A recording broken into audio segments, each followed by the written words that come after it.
Hi, I'm Trinity Wave, and I'm a filmmaker, dancer, and painter. The mission of the Sustainable Living documentary is to inspire and educate folks about sustainability through alternative building, permaculture, and community connection. I've always had a deep connection to nature ever since I was a child. I've always wanted to inspire people to take care of our planet in big ways and small. I went to the same university as Rachel Carson, who was the leader of the environmental movement in the 70s. In 2021, I found myself in a pivotal moment in life, questioning, was I really going to become a suburban housewife? And not seek to inspire change other than just remembering my reusable bag at the grocery store? So I signed up for the WWOOFing website, more about this later, and decided to make a documentary about how people were already doing what I wanted to do. Living in natural or alternative buildings, growing their own food, and connecting with others in ways that also help the earth. My plan was to travel from New Orleans to California, stopping at WWOOFing farms and talking with folks there about their lives and the purpose of their projects, and making a stop in Joshua Tree National Park to visit this strange and beautiful place to do some dancing, yoga, and painting a sunset. I mean, I am an artist, dancer, and yoga teacher, so it felt appropriate. And now, I invite you to come along on this journey to beautiful places and to meet these inspiring people. My wish is that I hope it inspires you to make changes, whether it be big or small. So come along.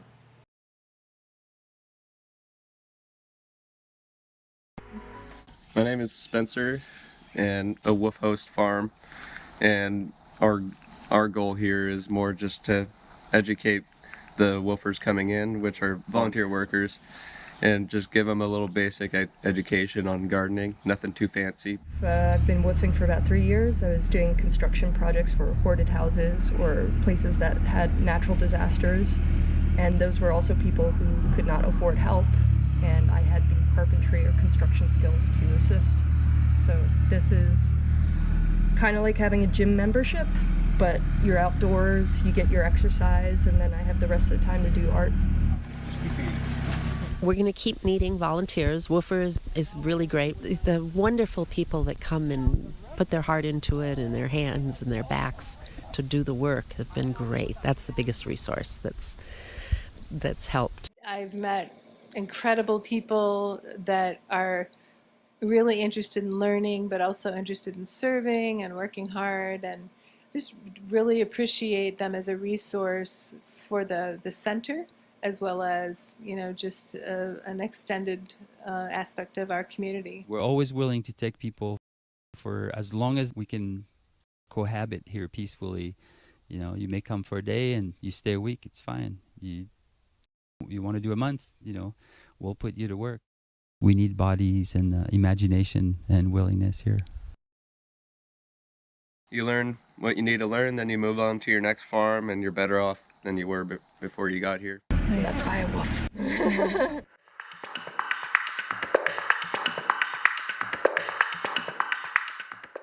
This is a 16-foot diameter dome with 3 arches. This front arch is an elliptical arch, and then the other 2 are round arches. It's a solid 4 to 6 month project, depending on how good of a problem solver you are. We have a dual mission, low-cost sustainable housing and demonstrating permaculture, which is short for permanent agriculture.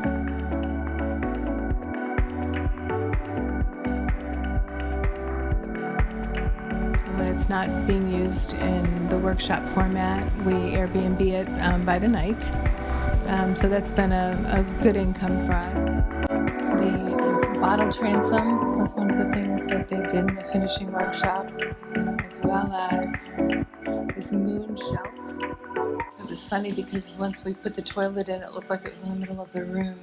So they built this moon shelf for storage and to incorporate the toilet into the room. And then they did this beautiful mosaic. It's a lotus flower mosaic in the bottom. And we got all the tile from the restore, and they broke it up, and then we went back. This is actually an Italian something where you could put the dishes right up in there while they're wet, falls through to the sink.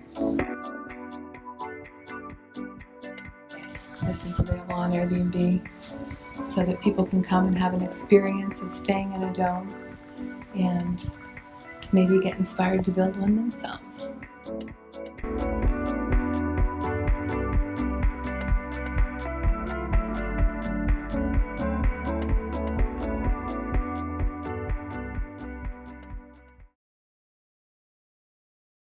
So we started building the Earthship around 2014 this summer. It was super hot. So we literally put up a shade structure over here and would try to work in the mornings. Did you have any help with building this? Yeah, the original designer was James from the UK, and he had just been to a class on how to build these kinds of buildings, and so that really helped having the foundation correct.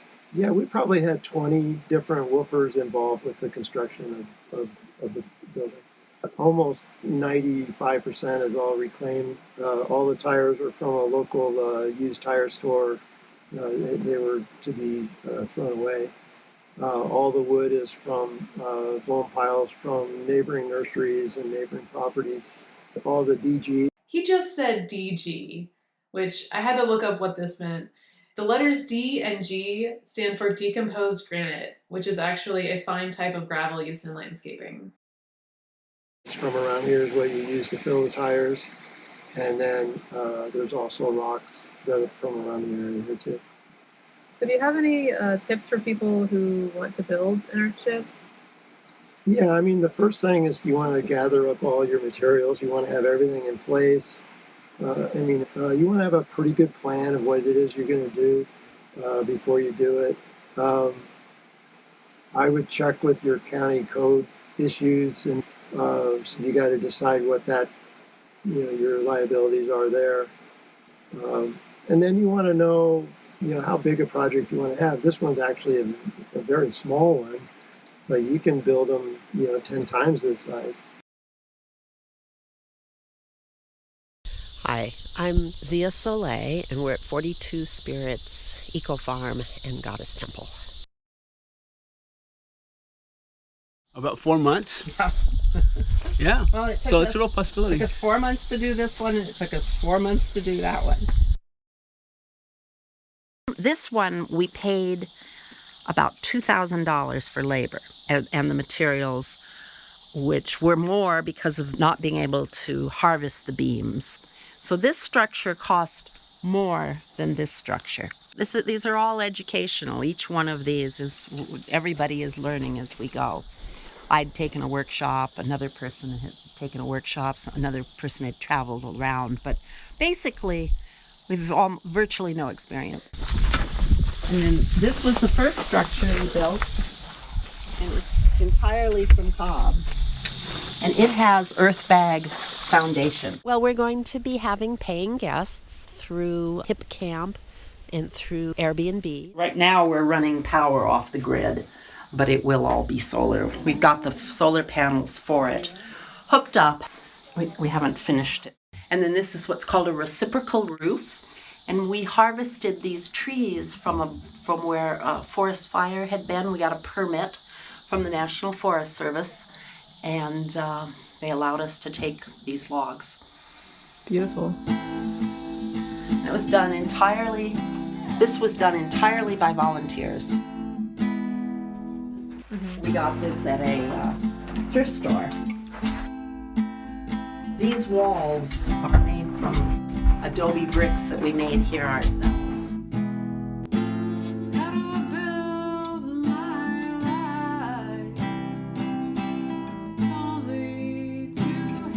If people are interested in hyper affordable living, tiny house is a great place to start because it's a great way to get out of that rent trap where you're always having to come up with money for rent, or a mortgage trap where you buy a house but really you're just kind of loaning it from the bank for 30 years. So it's a great way to achieve a certain amount of financial freedom through that and have a little bit more security. My house is a shipping container tiny house, so I was able to buy one trip, they call it, like lightly used 20-foot shipping container for about $3,000. And now I'll give you a little tour of the tiny home. This is the side door here. We're coming in and into the tiny house itself. A little desk here and food pantry over on that side, and put the bed up high here so there'd be room for extra storage below. I'm a musician, so it's a nice place where I can store all my amps. And then we'll go out to the porch. And we just had a hurricane, so I just had this all blocked off with shutters that I had made for all these, for the screen windows. And then I also had found this old marine door here, and I slapped this up too as extra storm protection. And I kind of like the way it looks, so I think I'm going to leave it up at least through the end of hurricane season. And yeah, I get a kick out of it. It's from some old boat. But yeah, this is the outdoor kitchen here too, just working off this double propane burner. I have a induction burner, my little coffee maker. Got the sugarcane press here for making sugarcane juice out of all the sugarcane we're growing out here. Got a few pickles here, a little bit of pickled okra that Brian just made recently. And that's super tasty. There's a crisis in recycling, and plastic is just no one knows what to do with, right? And we pretend it's going somewhere else, but there is no way. So we started using it and thinking of it as precious, as the space-age building tool that it actually is. And so we started putting it into walls. And so an architect friend of ours, Doug Eichelberger, taught us how to use this. And so this idea of having heavy gauge fencing, these 16-foot long panels, that we put chicken wire inside of and then stuff compressed plastic into here. Instead of making it waste, let's make it into walls. And so we use it like a straw bale technology. So it's infill, post, and beam is what is the structural, and we just fill it in. But so a crisis in plastic, the school needing help, and then we also have a crisis of affordable housing and simple, sustainable housing. And so the vision is that this would be a common house. And if you look inside here, we have 4 rooms. So this would be a utility storage room. This will be a hot shower bathroom. Over here with the big glass, this is going to be a sunroom solarium for the people that live around here. And the last room right over here, we're going to have a hot washer dryer and vegetable processing room. So those 4 rooms, each with their own door, will serve as a common space. Well, welcome to the beautiful outdoor kitchen at Milabrazos Community Land Trust. And this is the kitchen in a campground. We have 6 camp spots and a large bell tent and a 1955 vintage trailer with wood paneling inside. And lots of room to dance and play. And we have a pond. And the kitchen is basically a, self-serve kitchen with running water, which is actually from the river, so it's not potable. And we have fresh water here in the orange cooler. And we have a large cooler with ice blocks, so if you come with milk and cheese and beer or whatever, you can store it over there. And it's for campers to use. Yeah. All this was built with rough cut lumber from a sawmill upriver here. It's hemlock. So it's full, dimension, 2-inch by 6-inch, and it was built pretty simply in a couple weeks. And now the famous bunkhouse. So that's the second thing I built, again, to accommodate interns, and it's not yet insulated. It will be insulated from the outside, so it doesn't take room inside, because to get good insulation, I need 6 inches or 3 inches on the inside and 6 inches on the top. If I was to do the insulation inside the building, it would just take a lot of room, so I'm going to do it outside. But it's set up with, a heater, insulated windows and insulated doors, curtains for privacy. It's going to pull out couch. So that's a double bed. We got a little office with an old Mac, and so people can come here and stay and work. And a little patio in front with shade.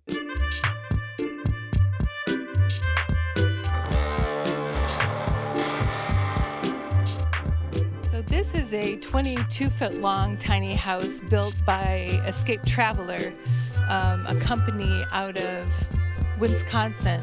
It has been to Big Bend National Park. We currently Airbnb this unit. This is called the Vista Boho unit. They have one smaller unit that's just the Vista.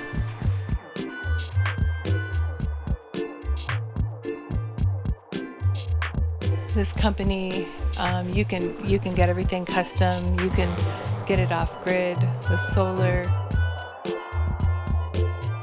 They have made an art out of building these. What company is it? Escape Traveler out of Wisconsin.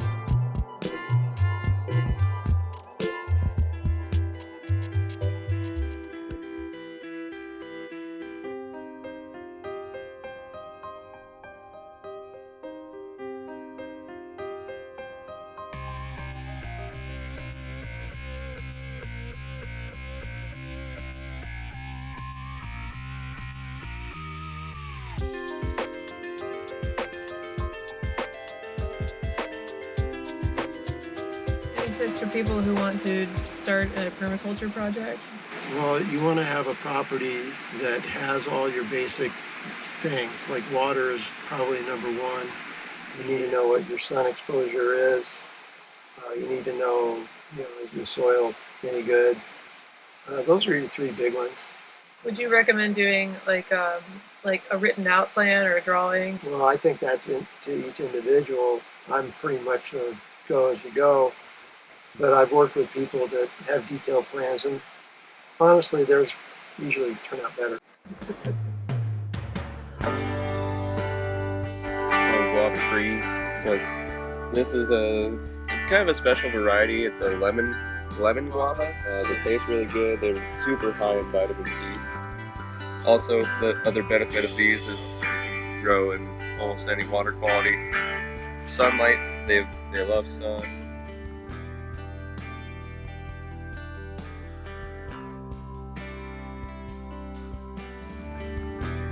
This is just a few years old. Probably a couple. Yeah. It's important that people learn when you plant something, you have to take care of it. No one's gonna hold your hand and tell you to wake up in the morning to water your plant.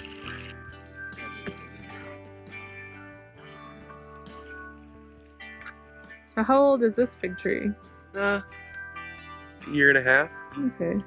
So it's already fruiting. Yeah, we bought it kind of large already. Okay. So. This is a pomegranate.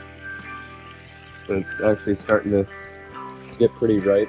They're starting to turn more crimson red, but still have some green underneath.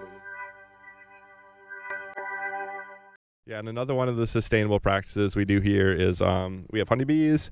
So these honeybees, apart from producing delicious honey for us, they also pollinate so many of the plants in the garden. And we rely on not only these bees, but native insects and different bees that are just naturally occurring around here to pollinate all the crops. So they play a huge role in what we do here at Pelican Gardens as well. So you get all the different bee products too, which all have many benefits and many uses to them. And it's also extremely healthy. It's great for your immune system to be eating local honey from the region that you're living in, because it helps build up antibodies to different diseases and stuff like that that are going around in the region. Maybe you've heard of this. Think globally, eat locally. By choosing foods that are grown closer to your home, it's cutting down the shipping time and the amount of gas that it takes to actually get to where it's going. If you haven't already, look into what's growing in the area that you're in and what is growing in surrounding areas, such as your state or the state next to you, or even better, what's growing in your neighborhood. Are your neighbors growing foods? Are there people selling foods at the farmer's market? Do you have neighbors that have chickens and you can share in the eggs? Can you do a barter system or pay them a little bit? What works for you?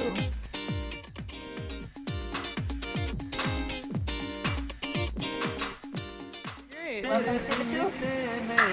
Come on in. And here they are. It's pretty warm out today. So we have the fans going on, keep them cool. And there's Millie, the silky. Millie's a little puffball. Yes, she is. And that's Lucy. She's broody right now. That means she likes to lay on the eggs. Oh, why do they do that?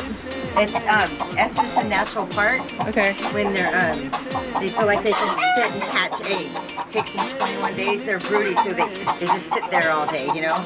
Do you want to talk about the structure any? My husband made it. It's on footings. We dug those cinder blocks in and leveled them out so nothing digs in. We use fencing around it and then chicken wire, so it's double wrapped. It's almost bulletproof. Nothing can get in. I caught, actually 2 weeks ago, I caught a coyote. He scaled our fence and he was trying to get in. He couldn't get in. Yeah. So it makes me feel good. They're all safe. And the hot part is in. They're over here and it's just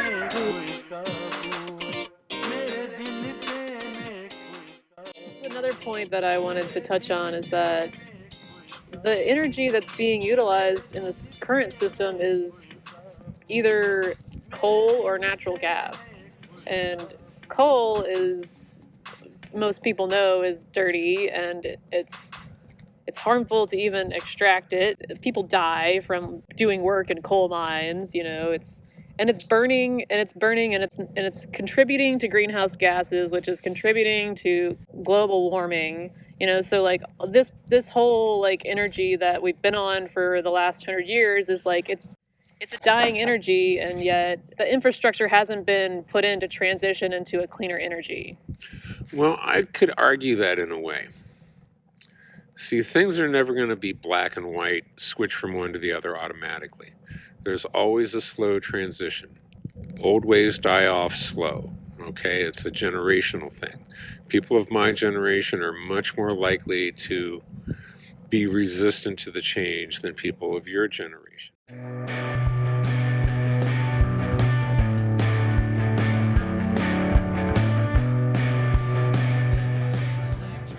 Over here we have a off-grid solar setup, which allows us to have some power where you normally wouldn't be able to have power.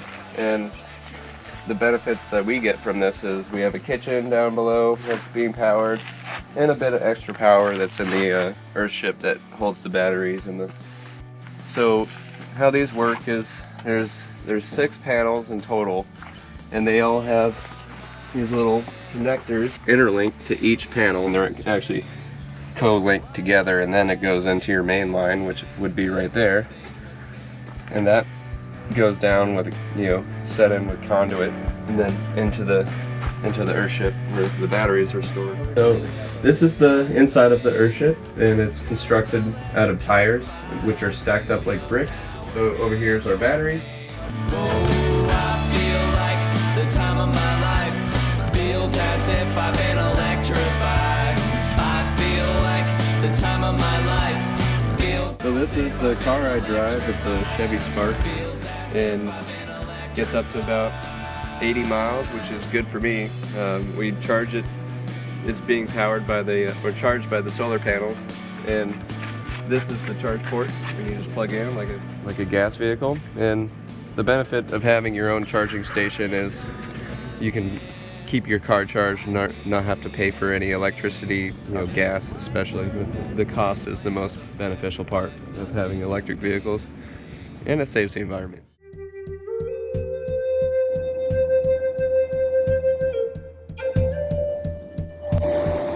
Doing this whole sustainability thing, I'm reminded of the things that, like, in my ideal mind, ways to live more harmoniously with the earth. And that would include not having to use fossil fuels. You know, I'm burning a lot of fossil fuels by going on this mission for sustainability. And I've thought about it, and to me, it's a lesser evil than never getting the message out there. I think the fossil fuel thing stopped me for a long time from traveling, and it's just about finding the balance.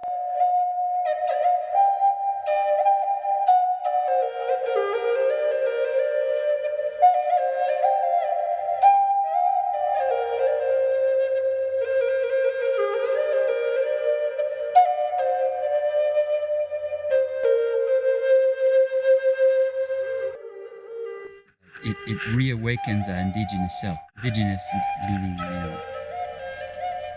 you have a very deep connection with the land. Like you walk the land, you know your land, you appreciate your land, you admire the flight of the birds, they talk to you, you touch the plants, you grow food, you build with material. That's what I understand being indigenous.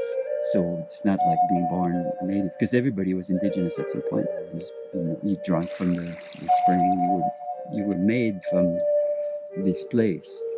And the journey is continues, and I still feel like I'm just learning. At the beginning, every day I just see my modern self, the one that thinks, always thinking, planning, analyzing, judging, and everything. And then some of the time I fall into my more of an indigenous self, which is like just being. Like I don't have any thoughts of tomorrow. I don't know what day it is, and I'm just totally with the task of sustaining myself. I mean, I don't need to do this to sustain myself. I sustain the whole village with this, 2 acres is a lot of corn. But, I just followed my impulses.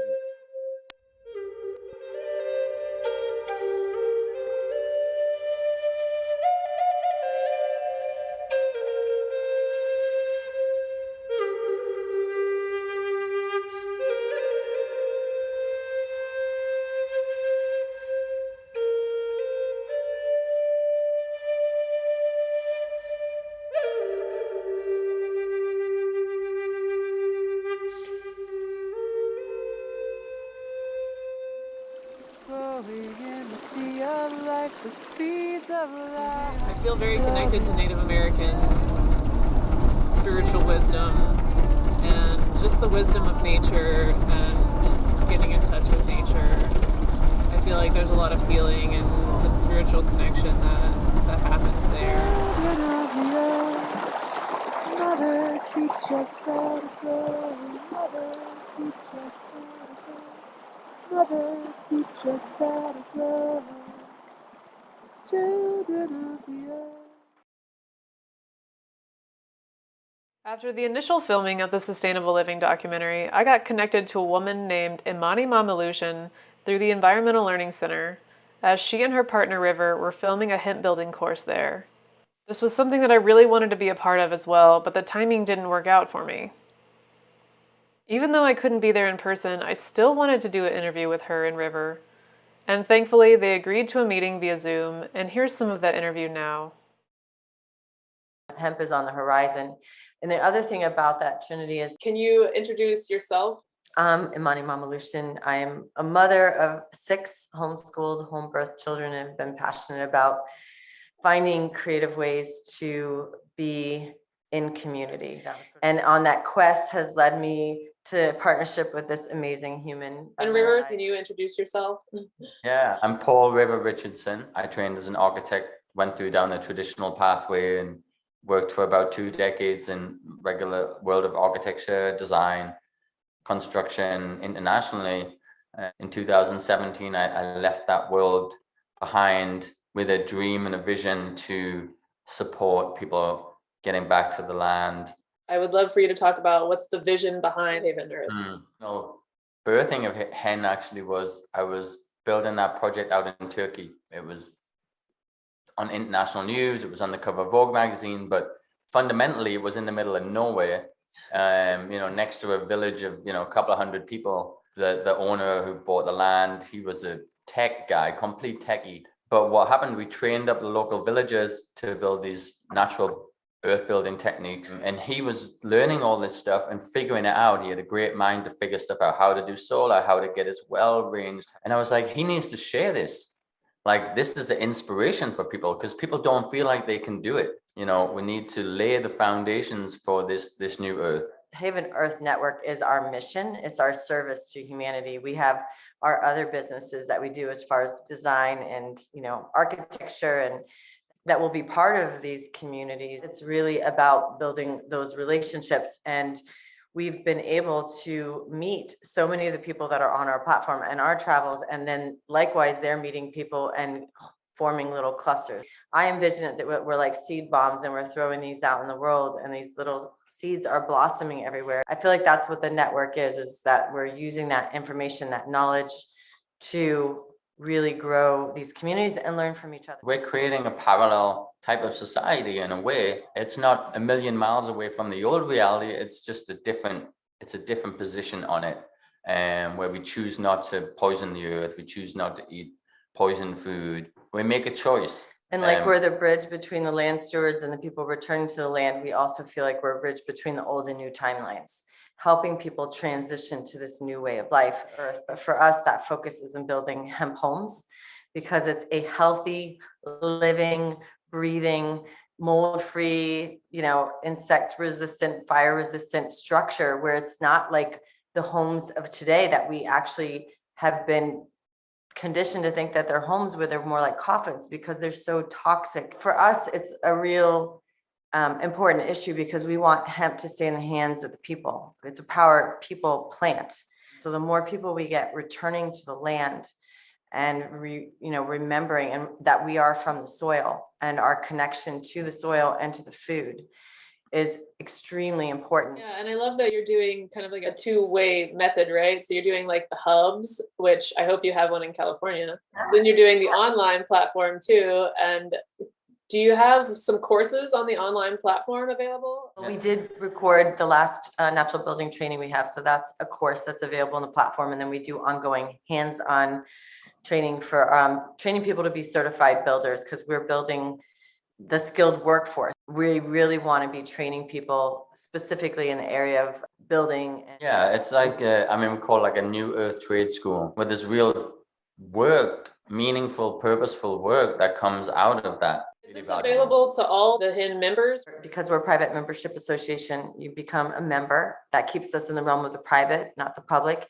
That's an $11 one-time fee. So you get on there and you can access the groups, the courses. There'll be, a fee for the course material, cost of creating it, editing, and all of that. And we want to encourage other members to create content. And then our hands-on trainings, those are on our other website at havenearth.biz, where people literally pay to come to a training.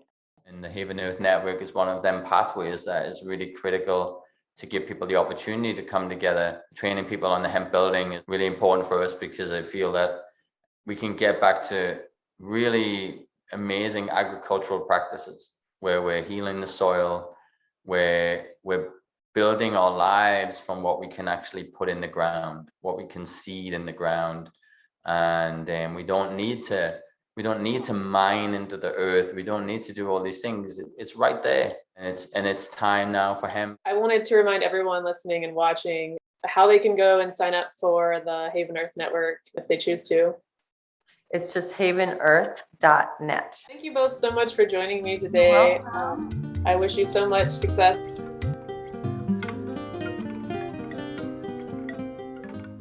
Then we formed a little micro business called Repurposing Plastic Project.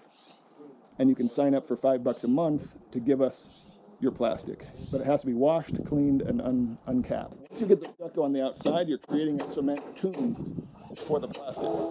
People are worried about outgassing and degradation. It's an anaerobic situation. There's no oxygen in there, and there's no light. So once you create a cement tomb and a metal rigid around the plastic, it has memory, and it got crushed, and now it wants to push back, so there's some rigidity that the plastic provides. So there's no real testing. No one's done this for decades yet. I think we're the ones who've built something, and we'll see a test of time whether it actually stands firm. But for sure, wind, rain, the stucco, the cement on the outside is key. So we continue to collect plastic, and we're getting up to our necks in plastic. So we need people to be backyard builders. This I would not recommend anyone do, but to do a 4-foot high privacy wall, to just have that be a streamlined thing, and you put a foot of the metal in the ground, you have a rubble trench, no cement needed down there, you level it, basically putting in a big metal casket, and you can make miles and miles of walls. Around here, if you look around Taos, everybody has just a garden wall, a privacy wall, something that's a fence. But instead of cinder blocks, instead of adobes, use plastic. So it's a way of doing something good with something that is precious, but we consider it trash. So There's a lot of people that are interested now, but they don't have the skills yet. So our next step after we do these things is to create a DIY packet, a teach yourself for a backyard builder of how to do a simple wall or how to do a shed like this.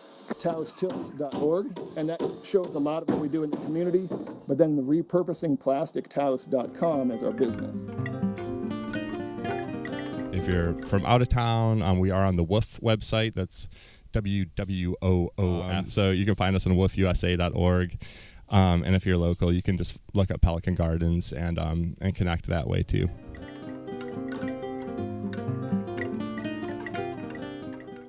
We call them woofers because their acronym is WWOOF. We put a profile of the property on that site and the diversity that comes, what we learn from each other. It's amazing to have lots of hands make light work, as Grandma always used to say. WWOOF.usa.org. Saguaros, yay!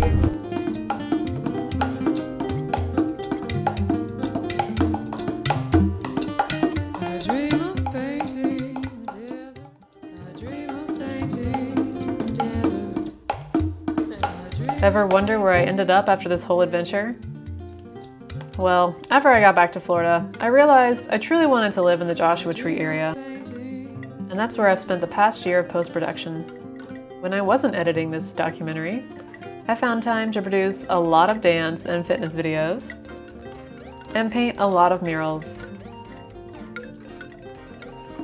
I also have plans to start a nonprofit sustainable living center where people can learn sustainable practices through both hands-on workshops and videos.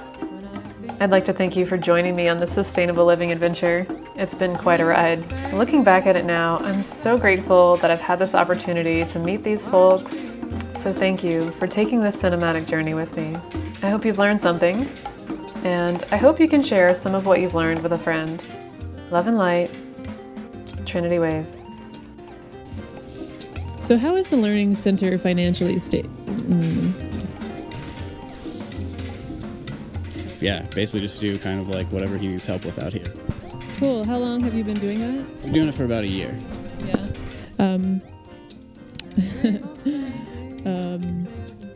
What else? Climb every mountain, ford every stream, climb every rainbow until you find your dream. Yeah, later. All right, bye.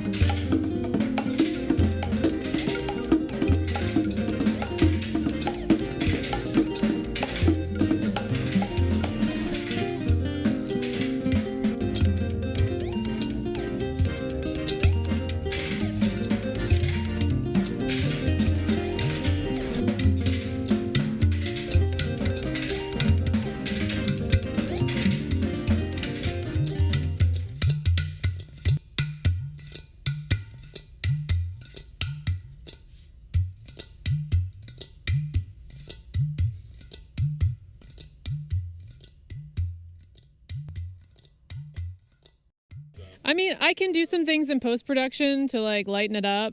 True that, yeah. Yeah, it's fine.